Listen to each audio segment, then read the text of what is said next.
श्री गोपाळ कृष्ण भगवान की जय। लीळा नंबर 184।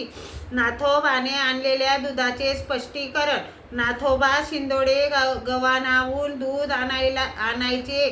ते रोज पूजा वसर झाल्यानंतर दुधासाठी जात असत. त्या दिवशी मात्र सकाळीच गेले तेव्हा ती बाई म्हैस धुवत होती.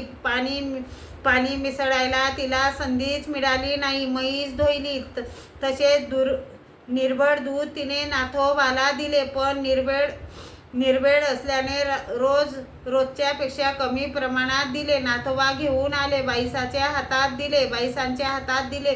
ते दिले. बाईसाने विचारले, हा नातो आज त्या बाईने दूध कमी दिले का? नाही आई, रोजच्या एवढेच. तर काय सांडले? नाही आई, तर काय पैसे पडले की काय?